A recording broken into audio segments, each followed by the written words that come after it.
Adventures of the Soul. Journeys through the physical and spiritual dimensions. Part 2.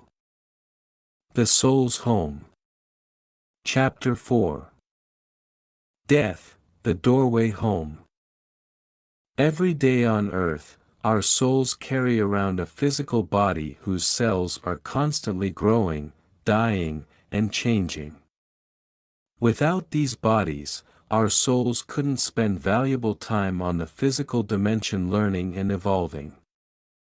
A scuba diver needs the warmth of a wetsuit, a tank of oxygen, a compass, and a clock to wander the depths of the ocean. So, too, do our souls need the body to accomplish our tasks on Earth. And just as the diver's oxygen tank eventually empties, our bodies ultimately stop functioning. The diver doesn't spend his entire time underwater fretting about when his oxygen will run out. He knows that it will happen sooner or later, so he just enjoys marveling at the sights below the surface. He may be having a great time or just come upon an interesting shipwreck, but when the clock goes off, it's time to go to the surface. There are no two ways about it. It certainly doesn't mean that he can't go back down again later. It's just part of the experience. When the diver surfaces, he may slap on a new tank and dive back in, or he might lie on the boat and contemplate the journey he's just completed. Throughout history, humans have looked upon death as something to fear. It's fear of the unknown. It's because God, in infinite wisdom, has awakened our awareness of reality while we're in the depths of the ocean with a finite amount of oxygen, and we don't know what will happen when the tank runs out. We don't know that above the surface is the actual reality, our real home. We'll dive with many friends, and when their tanks run out, they'll have to go. We'll miss them, of course, but when our time is up, we'll see them topside. The last thing our friends would want is for us to spend the rest of our time mourning their absence. If we are to live with any measure of peace and die with any sense of acceptance, it is up to us to come to terms with how we view death.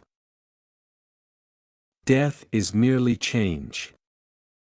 There is a monologue from Shakespeare's play As You Like It that begins, "All the world's a stage, and all the men and women merely players, they have their exits and their entrances, and one man in his time plays many parts." I am very fond of that quote, and I'd like to take the liberty of expanding on it. Before the actors make their entrances, they choose the parts that they will play and whom they will play them with. And after they make their exits, they still watch us from backstage and cheer us on and root for a fine performance. When it comes time for our exit, they will be there in the wings to greet us, and we in turn will continue to watch the play and applaud for our fellow actors, before it's time for them to join us backstage. Then we can all decide on the best time to make a new entrance, and in what roles. Everything is a process, and seeing death as change instead of the end is one of the most difficult processes that we, as humans, have to embrace. And it's a change for the better, because if people truly understood death, it would be an event they'd look forward to and celebrate. Whenever Brian and I attend a memorial service or funeral, it's hard for him to muster up sadness. Sure, he empathizes with the mourners, but he says that the emotion he's feeling for the deceased is more like jealousy. And don't get me wrong, he's not morose or suicidal, he would just rather be at home than in school. But he's totally happy to learn his lessons and be kind to the other students, yet look forward to going home at the same time. Look forward to the day when I go home, but my assignment here on earth is not nearly complete. I know that my mission is to change people's perceptions about death, to demonstrate that it is merely change and our souls live on. I am very fond of that quote, and I'd like to take the liberty of expanding on it. Before the actors make their entrances, they choose the parts that they will play and whom they will play them with. And after they make their exits, they still watch us from backstage and cheer us on and root for a fine performance. When it comes time for our exit, they will be there in the wings to greet us, and we in turn will continue to watch the play and applaud for our fellow actors, before it's time for them to join us backstage. Then we can all decide on the best time to make a new entrance, and in what roles. Everything is a process, and seeing death as change instead of the end is one of the most difficult processes that we, as humans, have to embrace. And it's a change for the better, because if people truly understood death, it would be an event they'd look forward to and celebrate. Whenever Brian and I attend a memorial service or funeral, it's hard for him to muster up sadness. Sure, he empathizes with the mourners, but he says that the emotion he's feeling for the deceased is more like jealousy. And don't get me wrong, he's not morose or suicidal, he would just rather be at home than in school. But he's totally happy to learn his lessons and be kind to the other students, yet look forward to going home at the same time. Look forward to the day when I go home, but my assignment here on earth is not nearly complete. I know that my mission is to change people's perceptions about death, to demonstrate that it is merely change and our souls live on. The process of transition. Embracing a belief in life after death and not fearing the transition is completely different from understanding the process. What is it like for the soul to go through the death experience? The type of death the physical body experiences will determine the particulars of the transition. For instance, if the passing is fast, like a fatal heart attack, car accident, gunshot, or aneurysm, it is over so quickly that the soul barely has time to even be aware of the process taking place. But if the soul lingers through a physical illness or deterioration, the soul can go in and out of the body frequently, depending on the state of deterioration. If the body gets to a point where it no longer serves the soul's needs. Medical science has been inspired to develop remedies for this very circumstance, and I am a firm believer that we should never think twice about using this option.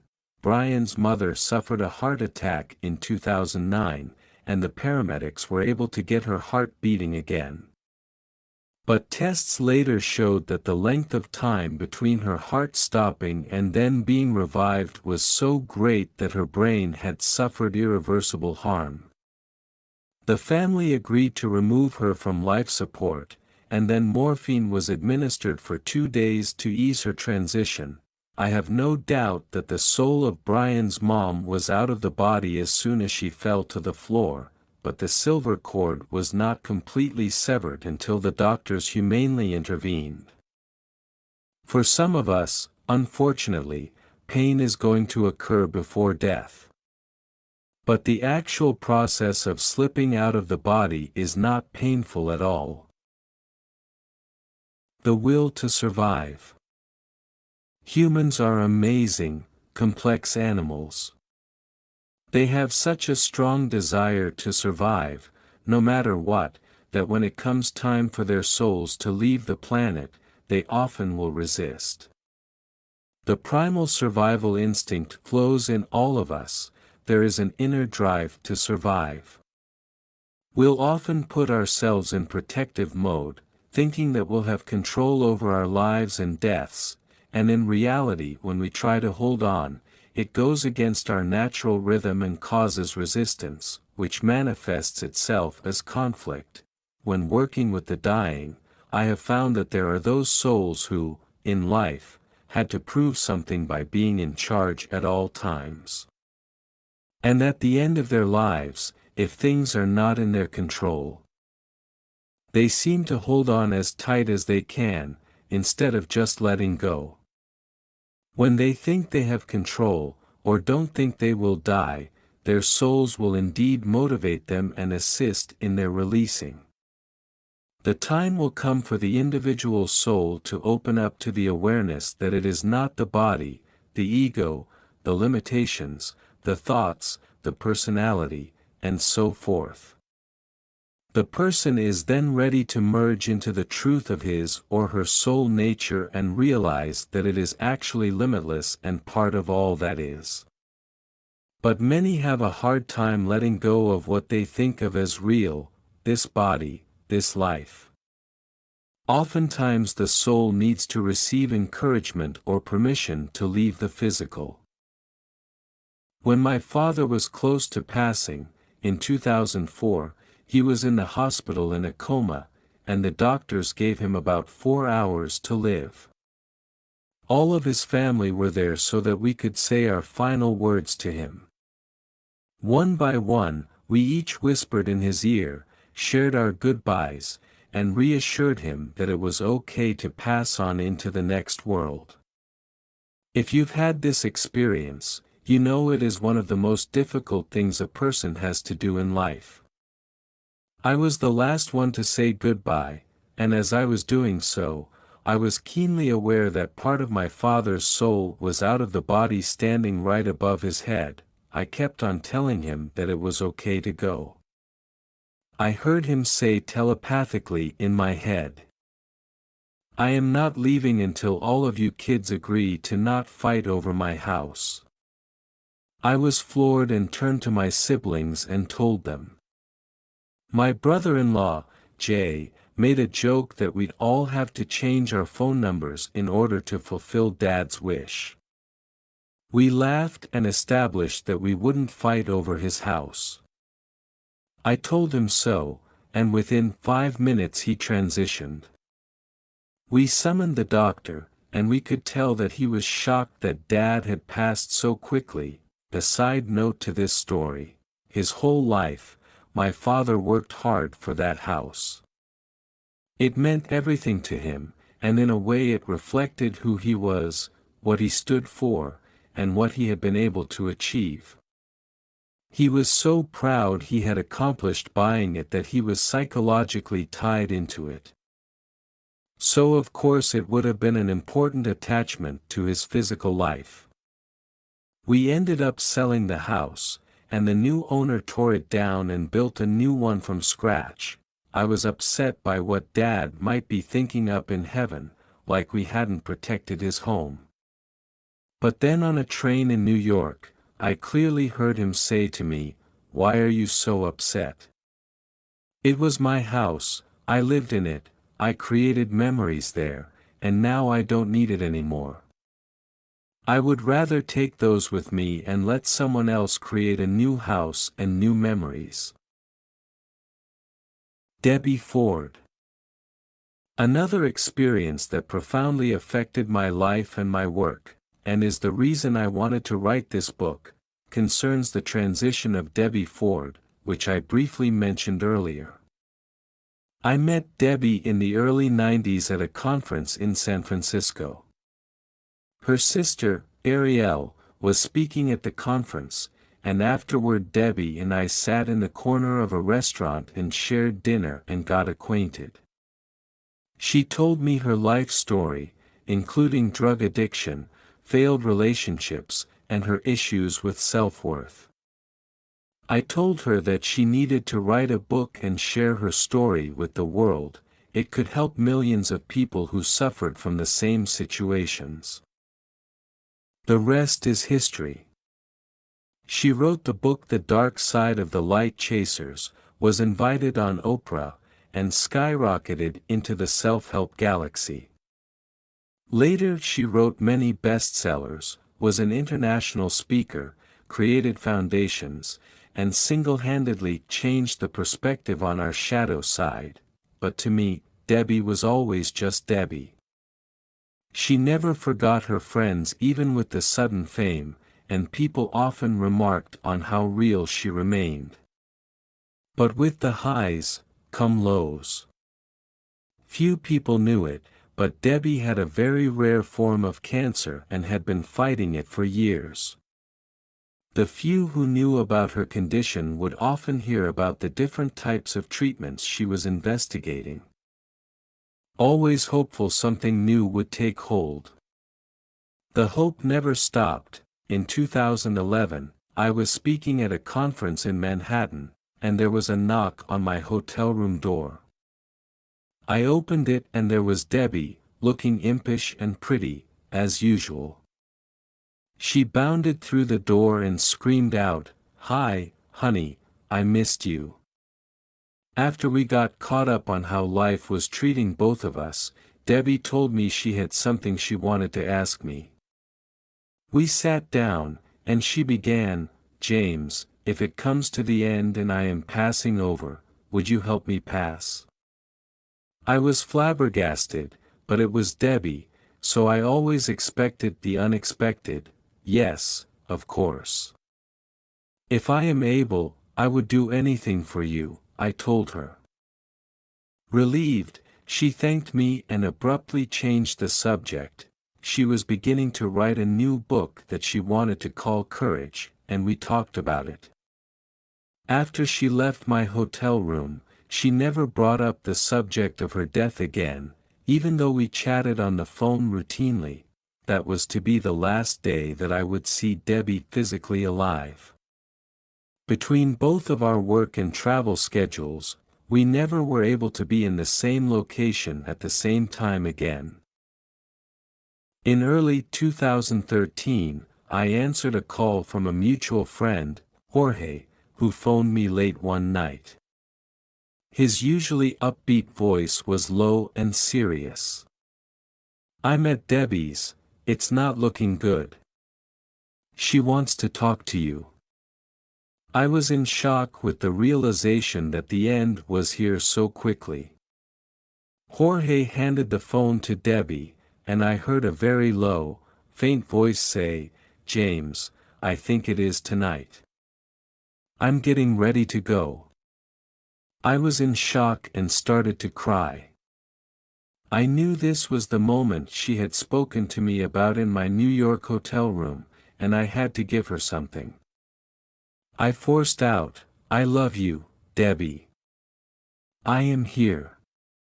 If you feel lost, think of me and I will be there. I am with you. We can talk in thoughts." She was getting weaker, and she barely managed to reply, "Really?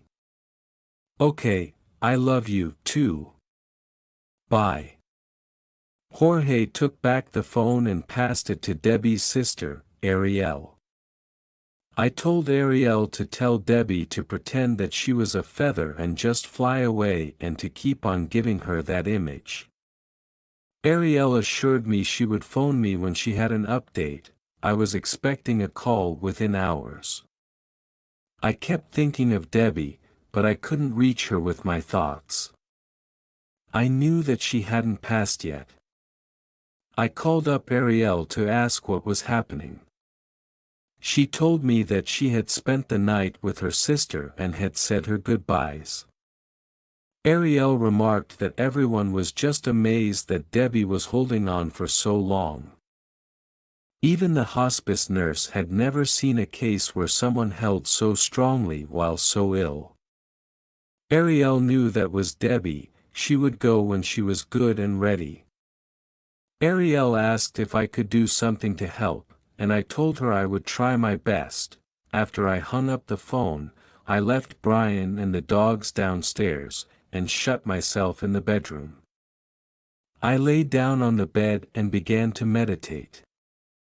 As I got deeper and deeper, I focused on Debbie and I began to see her face very clearly. She looked as if she was in her early 30s, and when I called her name, she looked right at me and smiled. I mentally said to her, "Debbie, what is the problem? Why don't you want to leave?" There are people waiting for you. She quickly defended her position and yelled out, I'm a mother, James. I told her that her son, Beau, would be fine, that he was in college, and the family would be looking after him. She then dropped her doe eyes and said, Death is so strange, it's like I have been given a new set of keys to a car, but I don't know how to drive. It was pure Debbie. Then she said something I will never forget for the rest of my life. For years I have been so concerned about teaching people how to live that now I don't even know how to die. I smiled and knew this was very much the truth. In my consciousness, I began to see a parade of her past lives. I telepathically saw all her death scenes. She was a warrior, a commander, a chief, a priestess. And in all the lives she was killed for her belief systems. Since her current transition was imminent, I had the sense that Debbie was aware of these past lives as well. I could tell that she was conflicted and resistant. I made sure that I got her attention and telepathically said to her, Debbie, those are past experiences. Right now all you have to do is look up and visualize a gold curtain. Are you sure, James? She asked. I said, yes, and look for your father. He is there with some friends of yours from Miami. Just go to them. I had a vision that reminded me of Dorothy skipping up the yellow brick road. But it wasn't Dorothy. It was beautiful, dear Debbie looking back at me one more time and smiling. I came back fully into my own awareness, and I went downstairs, where Brian was watching TV. I told him what had happened, and we hugged and cried. Suddenly the TV room went frigidly cold. Brian said, Did you leave a door open upstairs? All I could say to Brian was it's Debbie. Ever the pragmatist, and double Virgo, he went in search of an open door. He returned and said, Everything is closed.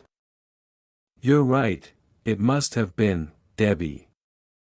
The coldness disappeared slowly, and with its receding came a feeling of gratitude and completeness. I could not hold back the tears and was interrupted by the phone ringing. I picked it up. It was Ariel. Debbie has passed. I told her that I knew, that she had just come to visit, and she was finally free. It should have been very difficult for me to sleep that night, but somehow I fell into a deep slumber. At about 5 a.m., I was awakened as if someone hit my head with a sledgehammer. I opened my eyes and Debbie was in my consciousness, begging me to get to a computer.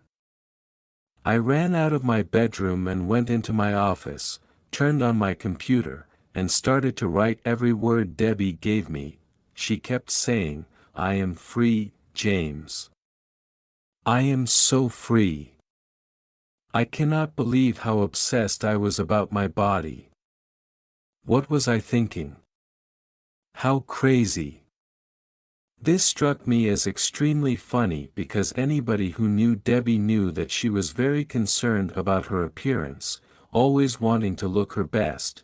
Tell everyone not to be so involved in physical things, she continued. It makes it harder to let go at the end. Tell everyone that as a soul you are part of the oneness of the wholeness. I sat in my office for 2 hours and laughed and cried. I sent off emails to her family and friends, because she had asked me to share her thoughts.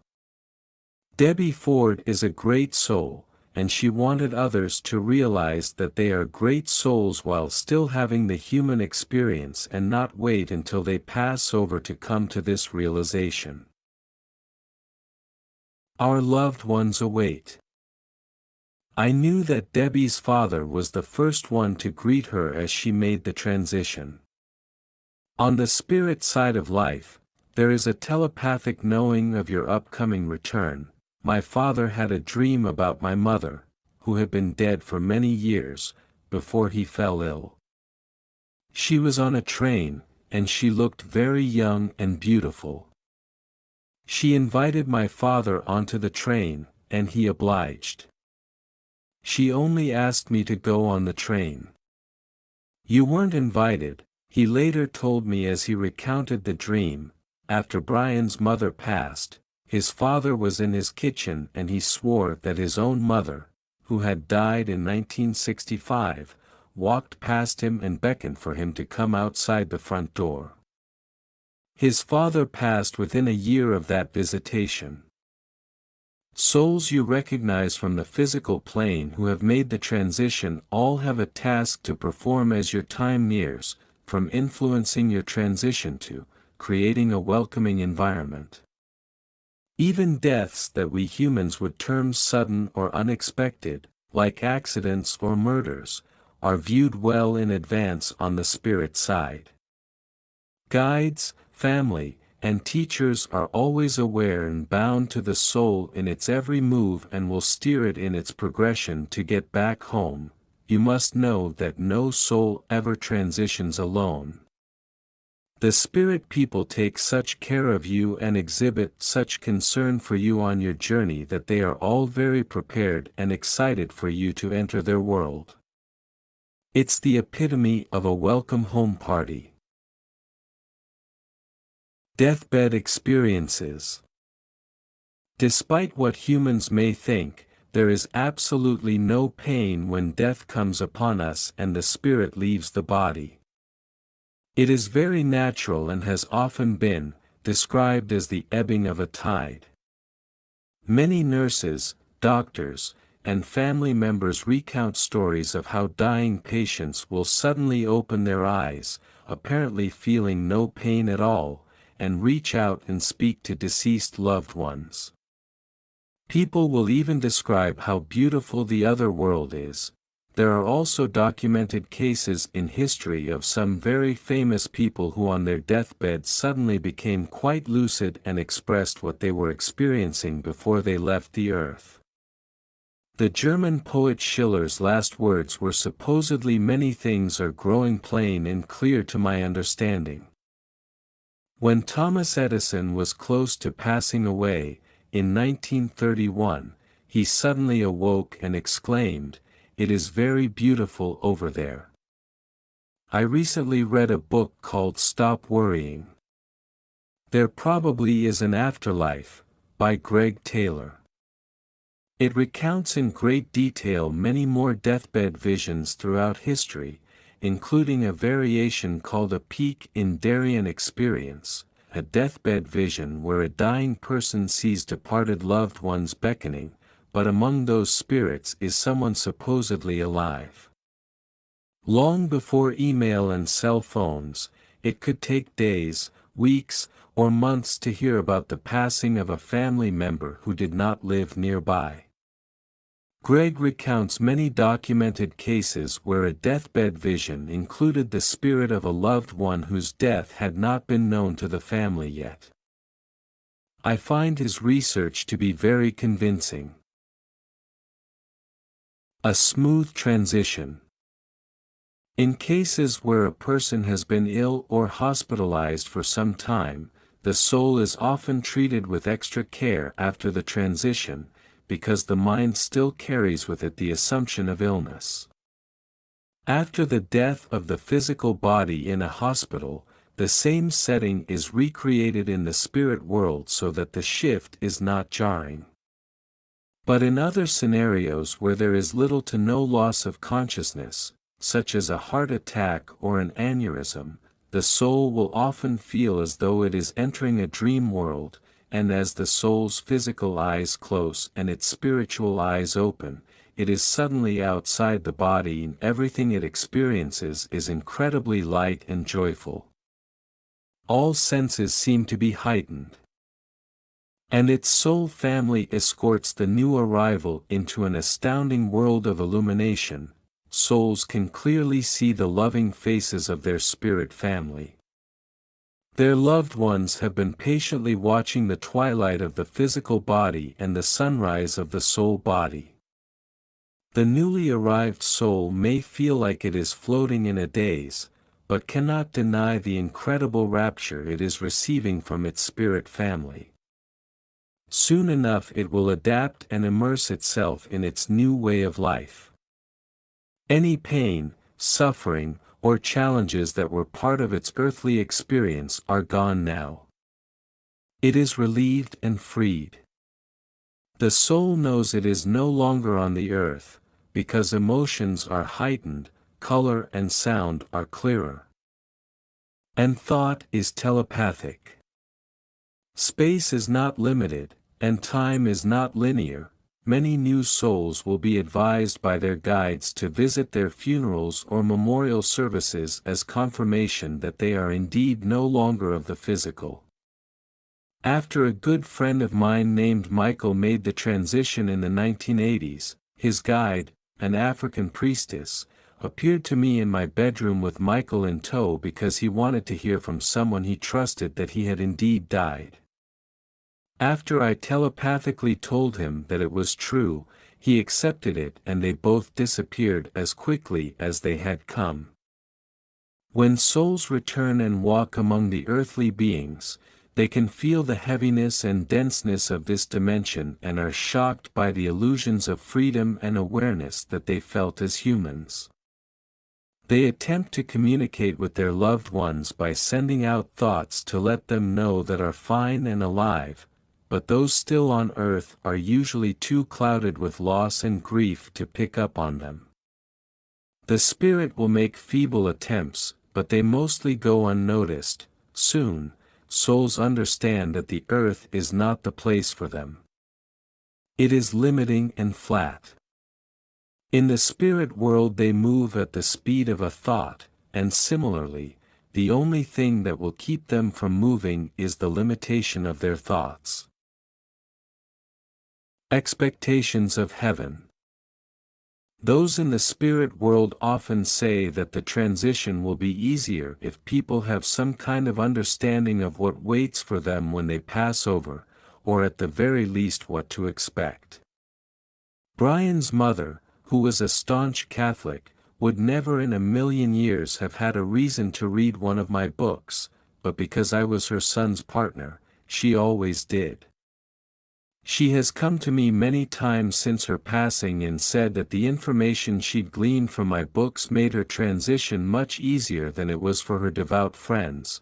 Those on the earth whose belief systems are limited or judgmental may have a more difficult time accepting their new world.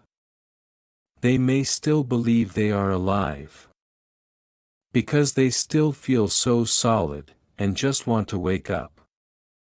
But moments pass, and these souls will begin to understand that they don't even have to say a word. They and everyone in this new world know each other by their thoughts and their character. On the earth, people could hide their thoughts and be very private about who they were, but it is quite the opposite now in the spirit world. One of the biggest transitions souls go through is that death has turned them inside out. Their consciousness, which needed to feel separate to function on earth and which they assumed was theirs alone, is now revealed to be at one with everything, and always has been. The drop of water that was their earthly awareness has been released into an infinite ocean. Chapter 5. The Spirit World. I remember that once while I was making an appearance on the Joy Behar show, Joy had a difficult time with the concept that, at death, Hitler's soul and Mother Teresa's soul would go to the same place. It's true that every soul returns to the spirit world, but we have been so programmed by religion to think of heaven or hell that most of us find it hard to imagine that those two souls would end up somewhere together. The simple answer is yes, they go to the same place, the spirit world. The complicated answer is no, they don't go to the same place in the spirit world. If you put a drop of water into the Mediterranean Sea and a drop of water into the San Francisco Bay, those drops are both in the same place. Yet not in same place. While I sit here attempting to describe to you the geography and design of the spirit world, it seems to be such an enormous task that I could dedicate an entire book just to the cosmology. Therefore, I've decided to keep the description succinct and convey the general characteristics of these worlds within worlds, with the understanding that there are infinite variations, levels, and planes that make up this extremely busy and real place. I will concentrate on what I believe to be the most important areas in order for you to have a broad understanding of its workings. Worlds within worlds. Over the years there have been many theologians, psychologists, and poets who have written about the world of spirit and where we go when our human bodies die. I have read many of these, and based on these works and my own work as a medium, I am laying out the basics of this dimension. Again, the truth about the spirit world is just not knowable by humans with our limited brains. There are just educated theories. As with anything else, if what I say resonates with you, keep it. If it doesn't, then it's not meant for you. Buddha is quoted as saying, "Believe nothing, no matter where you read it, or who said it, no matter if I have said it, unless it agrees with your own reason and your own common sense." The concept of infinity can be staggering. Larry King once asked me, if everybody has a soul and there are a lot more people on Earth than there were 2,000 years ago, where do all these new souls come from? I was taken aback by the question, because it never occurred to me that some people might think that way. I always thought of spirit as infinite and the number of souls on Earth as finite. You could have 10 people, then 100 people, then 1,000 people taking thimblefuls of water out of the ocean and just one person throwing thimblefuls back in, and you still wouldn't make a dent in the ocean. The spirit world is a place of divine order. There are souls going out and souls coming in all the time. Most souls are ill-equipped to enter the spiritual dimensions, thinking instead that they are in some kind of dream, so as they cross over into their natural home, these new souls are escorted by energy that they recognize as their earthly loved ones. One of the first realizations on the part of a soul is the fact that it is itself a multidimensional being of energy. Some energy may vibrate at a very fast rate, like Mother Teresa, and some energy, like Hitler, may vibrate very slowly. The love energy of each particular soul as it leaves the body vibrates at different rates, and the energy you happen to be vibrating at when the silver cord is broken will determine your place in the dimension of spirit. The levels aren't deemed good or bad, that's not a concept in spirit, just different. Some humans who made a conscious effort to use their free will to raise the energy of love on earth, or who made the tapestry brighter, will gravitate to the corresponding level in spirit, and those who lowered the energy will gravitate to a different level. Just as the earth is composed of many countries, the spirit world is composed of many levels. These worlds within worlds are energetic levels and not in a specific location. The spirit world, or heaven, is not up, it's interdimensional. Everything occupies the same space, but the energy vibrates at different rates, and each level is a solid, real world to those beings in it. The astral world. The first location a soul enters upon returning to the spirit world is referred to as the astral plane. I often refer to this level as the receiving station where each soul is met by family and friends from the past who have been involved with the soul's progression. Whenever I go to pick up someone at the airport, I can't help but think that the process must seem similar to the arriving soul when it is met by loved ones in the spirit world. If only those left behind on the earth could experience the heightened excitement the newly arrived soul is experiencing, their grief wouldn't be so strong. When the soul arrives, it is amazed by how similar the astral world is to the earth. It's a place of form and structure, much like our own physical world, so as not to make the transition so shocking. There are homes, stately buildings, incredible gardens, lakes, cities, pets, and all sorts of sports and games available. This world duplicates in many ways our earthly existence and what we perceive from our earthly existence, only finer. While the earth is a physical world, the astral is more of a mental world created by thought. But that said, everything there appears solid and real. Many have described having beautiful houses here, surrounded by gardens made in perfect proportion to the houses. The landscaping and homes all seem naturally placed, and each will also resemble the character of the person to whom it belongs. Everything seems to be beautiful and light and natural. It is everything one would think of in a heavenly world.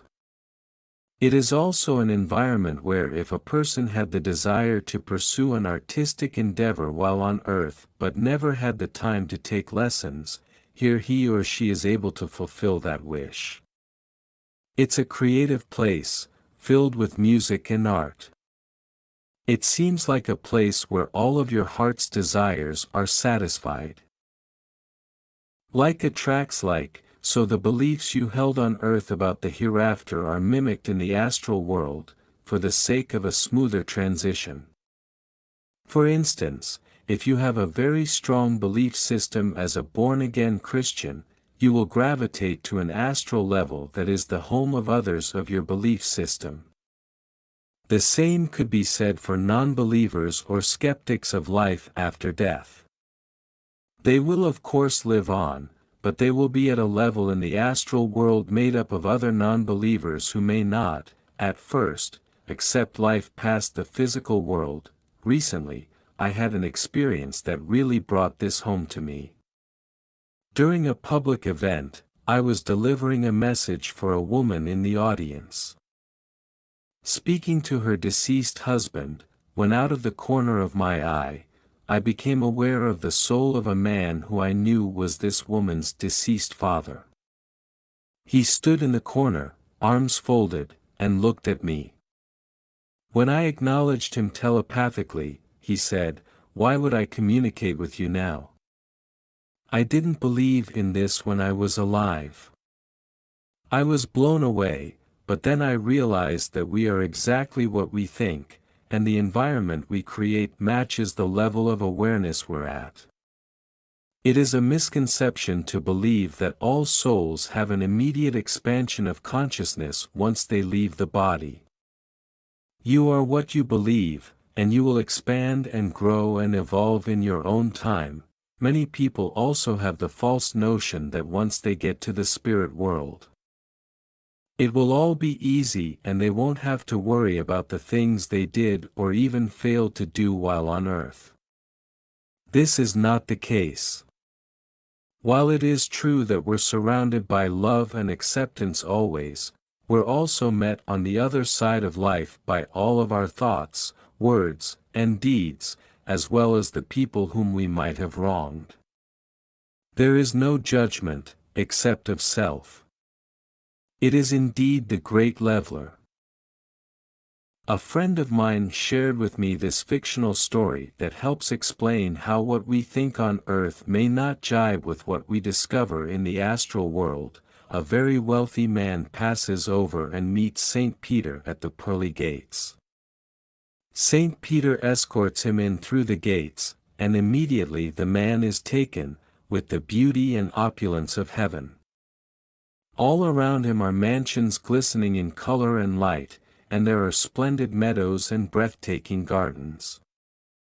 The man tells St. Peter, "This looks like some property that I owned. You know, I was one of the wealthiest men on earth, and I used to have mansions like these everywhere. I had a staff of hundreds to do everything for me." St. Peter did not respond but continued to lead the man down a path of this new world. As the path continued on, the man became insistent that St. Peter show him his new house. The man was sure it must be one of the incredible mansions he had been eyeing. "Where is my house? Where is it?" he asked. St. Peter just told him to follow him, that it wouldn't be much farther. As they continued, the path grew narrower, and the steps became harder to see. The man also looked around him and noticed that the majestic meadows had turned yellow and there were patches of muddy dirt. The mansions were gone, and now they were surrounded by little shacks. The man abruptly stopped St. Peter and said, "Hey, where is my house? You must have taken a wrong turn." St. Peter smiled and said, "Just a few more steps and we will be there." The man was quite confused and immediately thought St. Peter had mistaken him for another soul. He became angrier as he looked around to see the shacks had become little hovels. Insistent, the man reached out to St. Peter, grabbing him on the arm. "Hey, where is my house? Let's go back that way," shouted the exasperated man. St. Peter smiled and pointed to a pile of broken wood and cardboard in the distance. He said to the man, "Over there, that is your house." The man knew St. Peter had made a mistake, and told him so. "Is this some kind of joke? Don't you know who I am?" he asked. St. Peter looked at the man and politely responded, "This is your new house. We could only build with the materials you sent us. You create your own existence in the astral world with what you created in your heart during your soul's sojourn in the earthly world. If you lived a life of closed-mindedness, intolerance, hate, and judgment, that's what you'll have to face in yourself when you pass into the world of spirit. Some people might call it hell, but it's said in the Bible, 'Whatsoever a man soweth, that shall he also reap.' Your thoughts and words and deeds have consequences. Part of coming back to the earth level and entering various situations and conditions here is to attempt to evolve to our higher nature of love. One way we can expand and grow is to change our consciousness in order to cultivate understanding and compassion for one another. While on the earth, souls create their vibratory rate with their attitudes, choices, thoughts, and belief systems. When a soul chooses to bring itself up to the vibration of love, and let go of limitations and judgments, it raises its energetic level. This is so much better if done while the soul still inhabits the physical body. I did a reading once where Elvis Presley came through and a separate reading where Princess Diana came through. They had totally different life experiences, but they both expressed the same feeling, that the outpouring of prayers and affection from humans on earth raised their souls to a level of the astral plane that they themselves didn't think they deserved. But it's all a matter of perception. Elvis and Diana went about their business on earth, flaws and all, unaware of the impact their lives really had on others. I am blessed to count actress and author Shirley MacLaine as a friend of mine, and once while we were having dinner, I asked her if she had an awareness of how much she has shifted the consciousness of the world. She said, not really. I was stunned. I personally know hundreds of people whose lives have been changed by her writings. My husband, Brian, for instance, was raised Catholic but was a secret agnostic for most of his life. He had been taught only one belief system at a young age, and he instinctively knew that it wasn't true for him. So his only other option as a child was to believe nothing. It wasn't until he read Shirley's book Out on a Limb that a whole new way of thinking opened up to him that he had never before been presented with. The square peg of Brian's soul that had struggled to fit through the round hole of Catholicism slipped right through the new opening that Shirley had created. It was his peak event. If Brian hadn't been on a higher level of awareness when he met me in 1994, we never would have worked as a couple, because he wouldn't have been able to accept what I do for a living. And if I didn't have Brian in my life, I wouldn't be able to travel and teach like I do. It's one big ripple effect. But Shirley doesn't know those stories. She knows her life as an entertainer, mother and grandmother, daughter and sister. It's not in our human nature to acknowledge our personal contribution in inspiring the world. Humility can prevent us from seeing the forest for the trees. But I digress. The point I want to make is that you may never have an earthly awareness of what it is that truly counts. Random acts of kindness such as a smile to a stranger carry more weight than attending church every Sunday out of obligation. You can literally change the energy field around you by keeping your thoughts high-minded, and only attract those who gravitate toward the higher vibration. Remember that like attracts like, so when you bring that energy into your life, only good things can happen, and what you reap may arise from something you had no conscious awareness of sowing. The soul learns and evolves not only while on the physical plane, but also in the spirit dimensions. In the astral world there are a multitude of strata and levels. There are many souls who choose to stay amidst the astral world for great periods of time. I put the word time in quotes because linear time is just a tool of the three-dimensional. Time as we know it does not exist in the spirit realms. Everything that has existed, exists now, or will exist is happening concurrently. Trippy concept, I know, and I'll leave it to greater minds than my own to explain it. But because we're spiritual beings having a physical experience on earth, our awareness of time as past, present, and future is a necessary device. The ethereal world. Souls in the astral world may reincarnate directly from there, or they may move up to the subtler dimensions known as the ethereal world. In the astral levels, they are free to express themselves fully and are perfectly content with the experiences that this vast and eclectic world has to offer. The ties to the physical world are much stronger in the astral world, and it brings much comfort. There are properties of the ethereal world that will be felt on the astral levels, materializing in different ways. Some will manifest as pure inspirational thoughts or even receiving great works of creativity. It is as if those in the astral world are the recipients of the droplets of God from the higher levels. The ethereal world, also known as the thought plane, vibrates at a higher rate than the astral world. It seems to be made up of soul beings who have reached a point of purity of mind and thought, and really are connected to us through what is known as inspiration.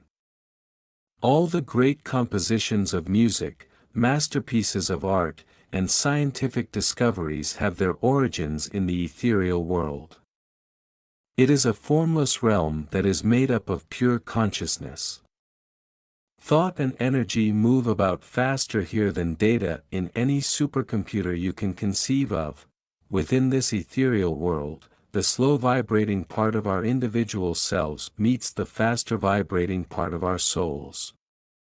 It is the place where the higher self resides.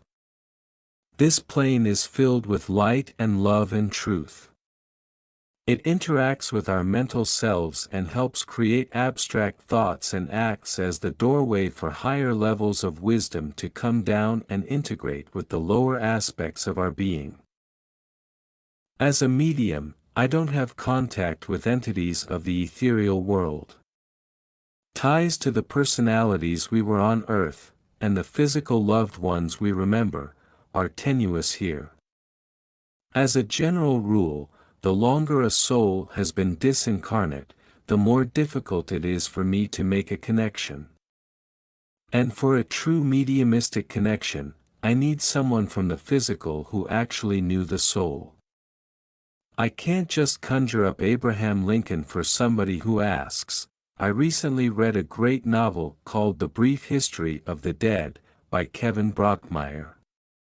In it, the author references the belief of many African tribes that people can be divided into three categories: those still alive, humans, the recently departed, Sasha, and the dead, Samani.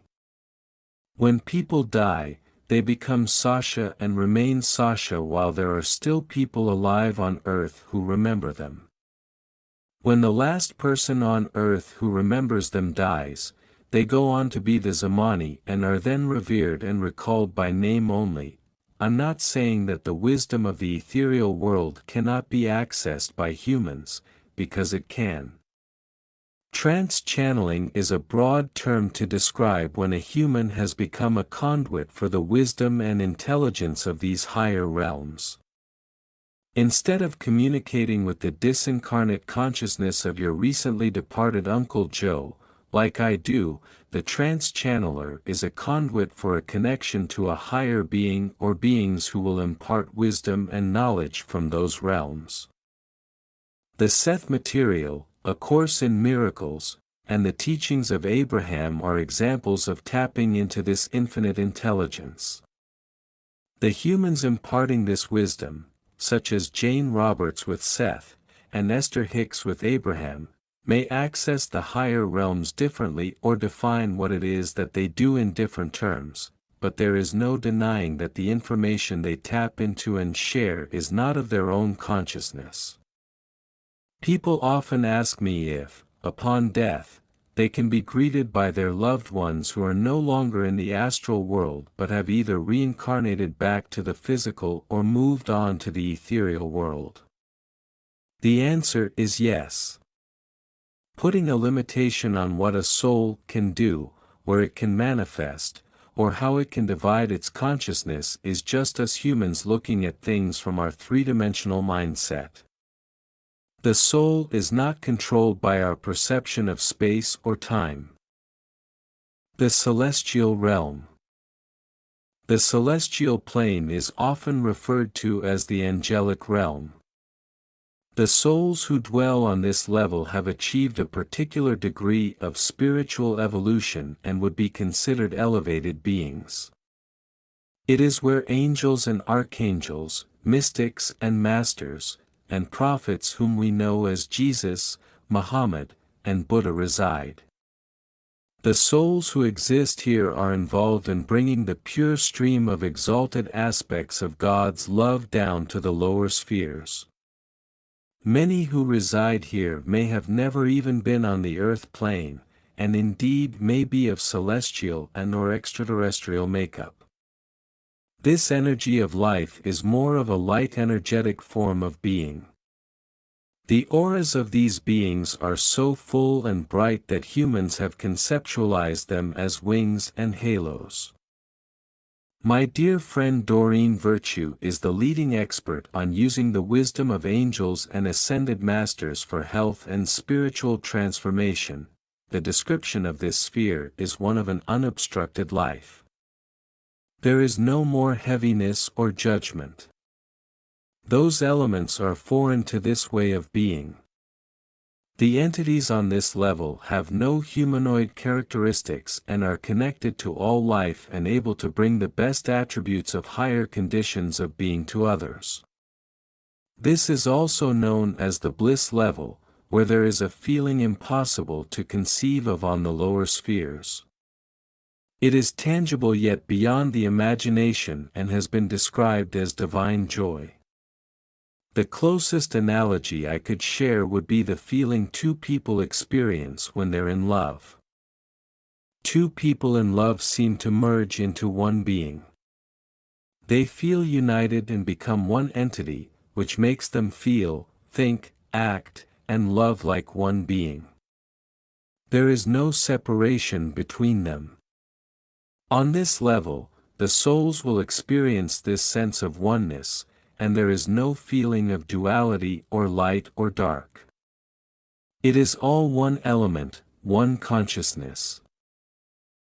To attain this level is to cultivate a pure, unselfish, all-embracing, and beneficent love.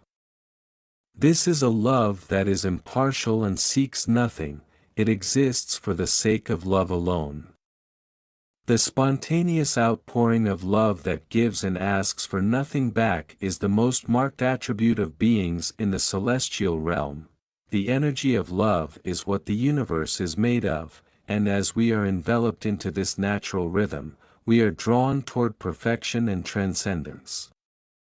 The beings on the celestial realm realize, on some level, that they are one with spirit, and although they have reached the path to love, they are still evolving and are always willing to give help to all who ask.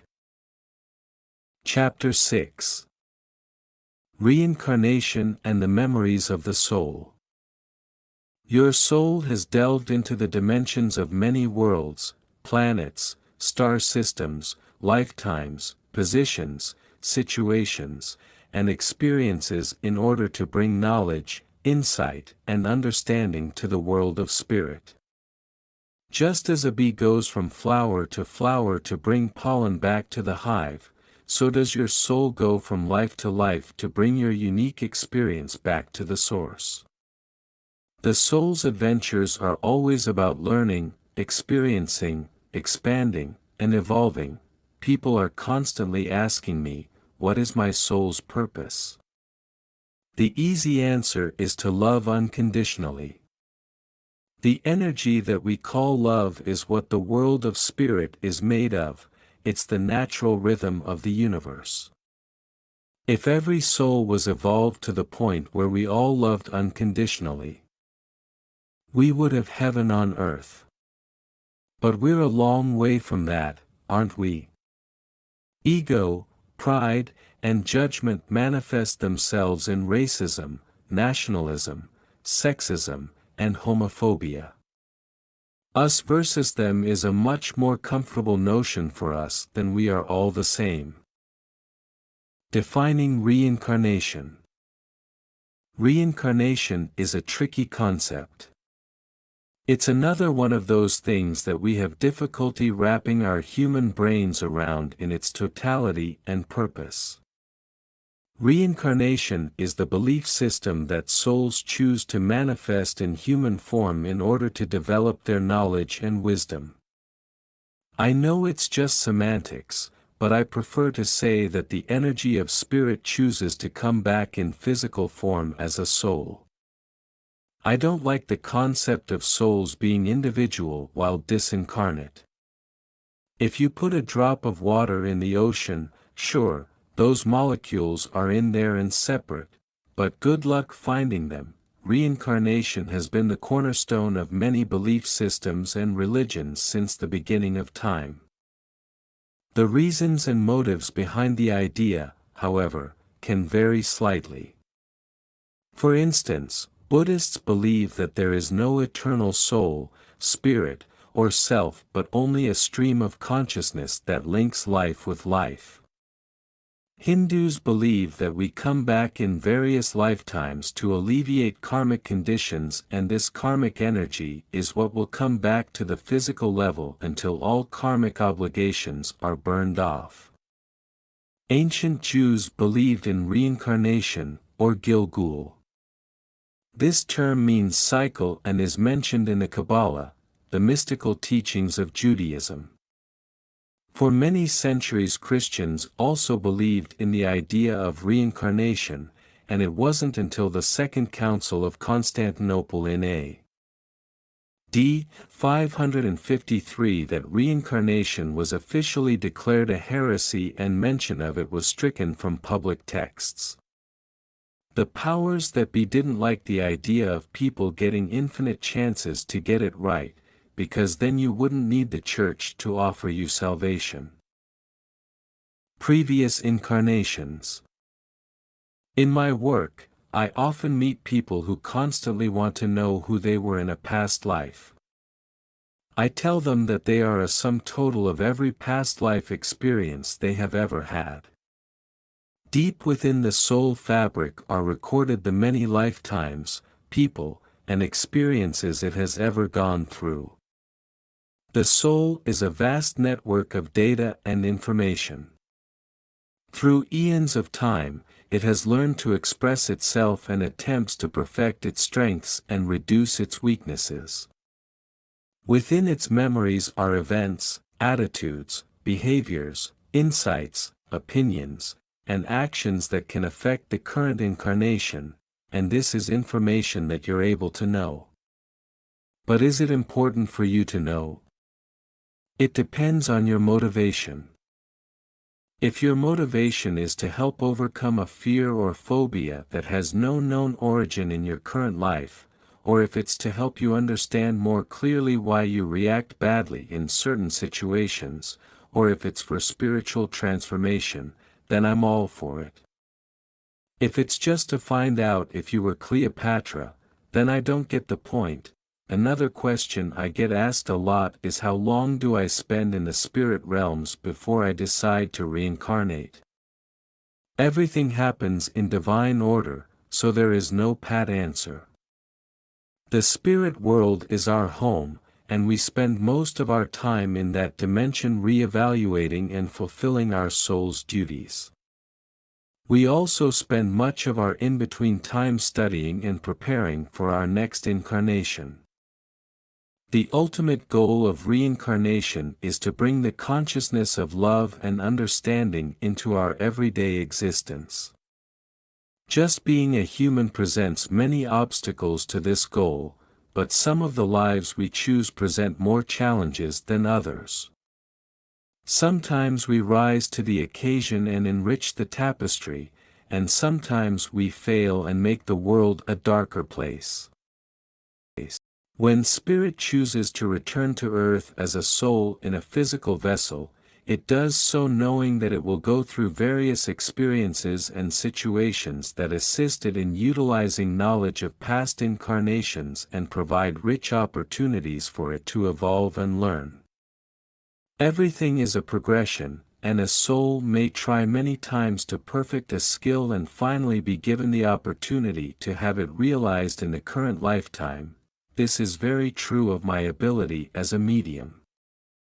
I know inherently that I have worked as a mystic, priest, holy man, monk, missionary, wizard, and so forth for many lifetimes in order to realize and perfect my perceptions, trust, and intuition to such a degree that I'm now able to act as an intermediary between the incarnate and the disincarnate worlds. GPS for the soul. All souls come back to the physical incarnation with a strong purpose and a plan. Remember, the overall goal is to bring love into all that you do, but on earth, there is free will. Not following your soul's true desire, and instead succumbing to earthly lures that don't bring the energetic vibration up, is the biggest cosmic speed bump out there. As humans, we are all led astray by power, bitterness, revenge, and envy, to name a few, and our innate path to goodness becomes a dark and winding road. The Huffington Post recently added a spiritual section to their website called GPS for the Soul. I love that title, and it would be great if we all listened to the one we are born with. Instead of in 500 feet, turn left, it would say, confrontation ahead. Use love and understanding. Instead of listening to that inner GPS when our pride or egos have been bruised, our default mechanism is to react in kind. The anonymity of social media has become a breeding ground for people who think that they can be unkind or hurtful without taking responsibility for their actions. Think again. Our words and deeds belong to us, and there is no hiding from the consequences. There are nuggets of wisdom out there to help us on our path, such as turn the other cheek, 2 wrongs don't make a right, and take the high road, but we just see them as clichés. They are all truisms to remind us that even though others in our lives may be driving with their GPS off, we don't have to do the same. Karma is a term that is bandied about a lot, but the essence of it is not always taken to heart. Karma is a benign energy, it's the intent behind that energy that makes it good or bad. When a soul returns to spirit, the human life that it just led is reviewed, and we learn where we made wrong turns and correct turns and U-turns. Before the next incarnation, we will pick out the best opportunities and situations available to afford the soul the greatest amount of growth potential. Unfortunately, a lot of the planning revolves around cleaning up some karmic debris that we've left behind. It's difficult to get the job at hand done if we always have to get the karma broom out of the closet. I saw a bumper sticker once that I have since found out is a quote from Wayne Dyer: "How people treat you is their karma. How you react is yours." Very true. You can teach yourself how to avoid the karma quicksand by stepping back and being aware of the trap. It's all part and parcel of leading a mindful life. Questions about reincarnation. I have found that the subject of reincarnation is the one topic that interests the widest variety of my students. When I travel, I am always solicited for answers, and interestingly, the same questions are asked in various countries throughout the world. So, I thought this would be a perfect place to answer them. Now, my insights may be different from what you've heard or what you accept in your heart, so if what I say feels right, take it in as food for thought. If it doesn't resonate with you, think about it and continue your research. Either way, I hope it stirs up a sense of curiosity on your part. Why don't we remember past lives? I believe that as the soul merges into the new physical vessel that it will occupy, it goes through what the mystic tradition refers to as the sea, or veil, of forgetfulness. Souls are meant to come into the physical dimension with a clean slate to start all over again. If a soul were to remember every poor choice and situation in the past, it would be so obsessed with how it did or didn't behave, or how it even destroyed lives, that this would influence the choices it made in this lifetime, and the soul wouldn't be able to concentrate on the current lessons it needs to complete. I do believe that all these memories are indeed accessible through our subconscious, but the conscious mind is what allows us to focus on this life. Otherwise, our heads would be so full that we wouldn't be able to function. Hypnosis and meditation are tools we can use to tap the subconscious if we feel that it would be helpful to review a past life. What determines when a spirit will reincarnate? As you can imagine, there are many factors involved in the choice for the soul to come back. Ideally, the soul will pick an opportunity that will present the greatest amount of learning, experiences, and scenarios for its optimal growth. This will most often be a combination of karmic obligations with other souls, various destiny points, challenges, or lessons, and of course, what will be the ideal social climate, family situation, and abilities afforded the soul with regard to its skills and gifts. How often do we reincarnate? Remember that the soul always has free will. It can reincarnate if it chooses to, and it doesn't have to. There are many souls who do not have to come back to earth, but decide to do so in order to help other souls in their growth. It is entirely the choice of the soul. Souls are able to evolve on the other side of life as well, but the challenges might not accelerate growth as quickly as those here on planet Earth.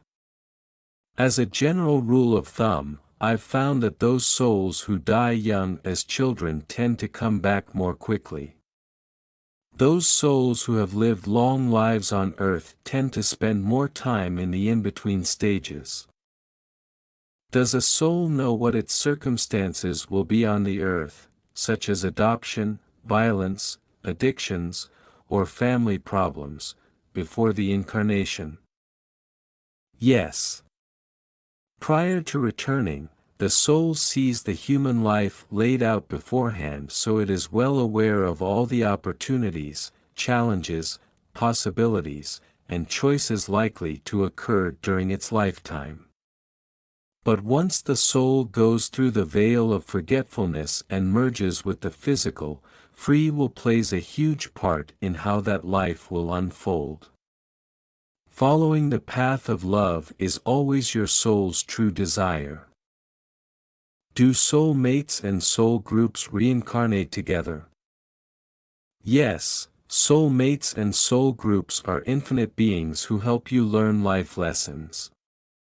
Many of these souls have incarnated together and also inhabit the same spiritual realms. These souls are always in constant communication, whether incarnate or discarnate, and will work out the best and most opportune incarnation for all of them to be a part of, so that the most karmic obligations and lessons can be fulfilled. These souls reincarnate together multiple times. Do human spirits ever come back as animals, or vice versa? I used to not believe this to be true, but then I realized that I was limiting the soul. Spirit is in all things, and there are lessons to be learned in all forms of existence. People think of reincarnating as the soul of a dog as a step down. Quite the contrary, if you think about it. For instance, aren't dogs just a true expression of unconditional love? Why would a soul choose a body with physical or mental challenges? It is all about learning and having opportunities to grow. Perhaps the soul is living through a karmic lesson, or it may even have chosen this situation to teach others in its group about patience, compassion, and love. Remembering past lives. Dr. Ian Stevenson wrote several books about reincarnation, most notably concerning the spontaneous recall of previous lives by children. I personally consider him a genius and pioneer who won't be recognized as such until long after his death, which occurred in 2007. The connection of the soul to the spirit world in young children is still so fresh and new that recollections from a previous incarnation are present in the conscious mind. Children don't have the filter that comes with age and societal restrictions, they just say what's on their minds, even if it's viewed as impossible or crazy. I find many of the stories I have read to be extremely compelling proof of previous lives. And I don't think the experience is limited to children. Have you ever traveled somewhere you'd never been previously but felt an odd connection to the place, sometimes even knowing geography or landmarks? This happened to me many years ago when I was in my early 20s. I was driving with my friend John from Florida to California. We made a last-minute decision to stop along the way in New Orleans. I had no knowledge of the city other than having heard about Mardi Gras and jazz and great food. When John drove into the French Quarter, I began to have the strangest feeling in the pit of my stomach, a feeling that I knew this place. After John parked the car and we started to walk around, I confided in him about the eerie knowingness that I was experiencing. John thought I was crazy, and so did I. This was long before I had acknowledged my psychic gift. It felt so familiar to me, and I knew every single street and alleyway. I knew where various churches and landmarks were located and also what buildings were connected to each other by underground passageways and tunnels. We never needed a guide map. What was that? I'd never physically been there in this lifetime, but my soul obviously had experienced this location before, and because I knew specific hidden escape routes, it tells me that the lifetime would have been one where I would have had to use them. In my work, I often hear of people having similar experiences, including ones where they have an overwhelming love for a particular type of food or nationality, or where they have an in-depth knowledge and understanding of specific historical events. They may also feel an attraction toward a culture, language, or part of the world. The soul always remembers, and sometimes those memories bubble up from the subconscious to the conscious. How many times have you met someone for the first time and sensed an immediate connection? This happened to me, again in New Orleans, but on a subsequent visit. Brian and I took a trip with a group of friends. I had an immediate connection with one of Brian's friends I had never met before, Ken. We later found out that we not only share the same birthday but are both fascinated by World War II, especially anything concerning Nazis or the death camps. We watched documentaries together on the subject and have even made a trip to Dachau. You'd think Brian, whose great-grandparents emigrated from Germany, would have at least a passing interest in the subject, but he's not at all compelled. Do I think Ken and I shared a life in World War II Germany? You bet I do. On the flip side, you may also meet someone and feel an immediate dislike or mistrust and prefer not to be around him or her. Chances are that you have shared a previous life with that person, and the circumstances might not have been chummy.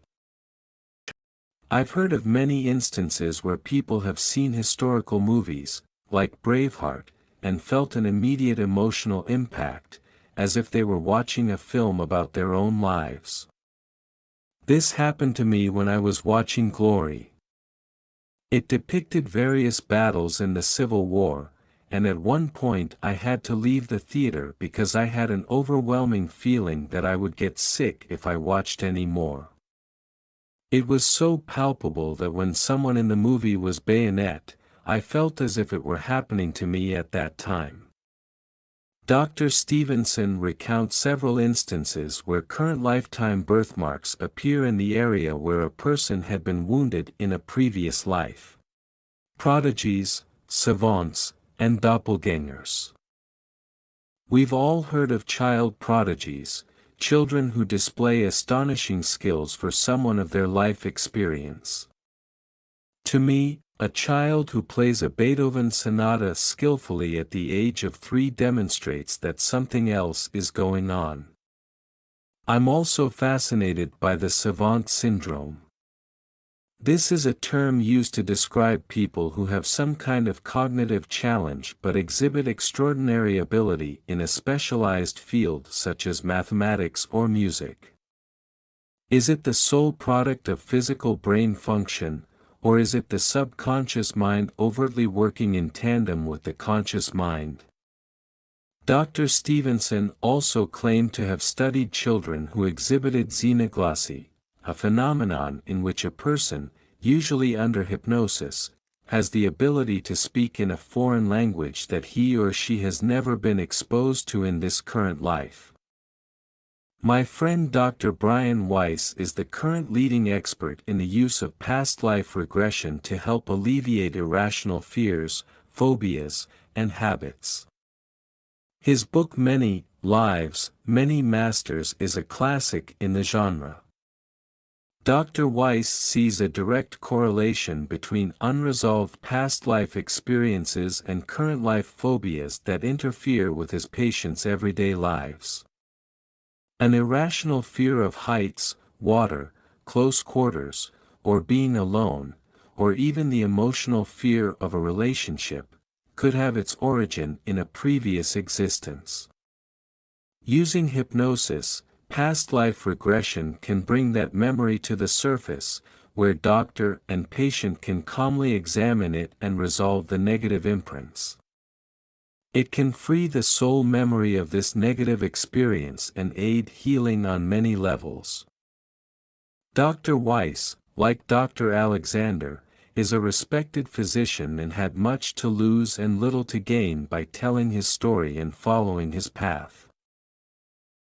There are websites now devoted to celebrities who have an uncanny resemblance to someone from the past. I don't put a whole lot of credence in them since everybody has a doppelganger walking around somewhere. However, I do believe we can carry over similar physical traits from life to life, and I'll tell you a story that sealed the deal for me. Brian is the one who actually turned me on to the story of Helen Keller, and he's been fascinated with her since the 4th grade. One of his prized possessions is an autographed photo of Helen that hangs above his desk. He was reading a biography of Helen recently. The book included a picture from the 1850s of Samuel Gridley Howe, a physician whose interest in helping blind children sowed the seeds of the Perkins Institution, which is where Annie Sullivan traveled from in Boston to meet Helen in Alabama for the first time. Brian had heard of Dr. Howe but had never seen his likeness before.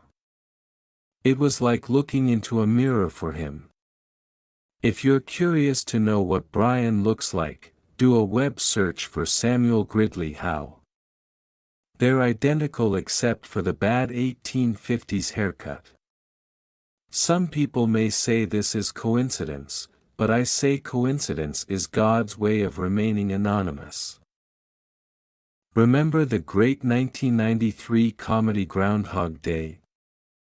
In it, Bill Murray plays an arrogant TV weatherman who keeps waking up to live the same day over and over again.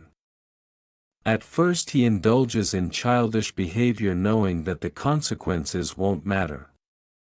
When he loses interest in that, he starts to transform his behavior and do good deeds and help people. When he finally gets the day just right, he is able to wake up on February 3rd. Although the story doesn't involve reincarnation per se, the theme is very much the same. We, as souls, are given lifetimes filled with opportunities to learn and grow. We stumble and fail and try again, but we learn each time. And then with love as our guidepost, we finally get it right.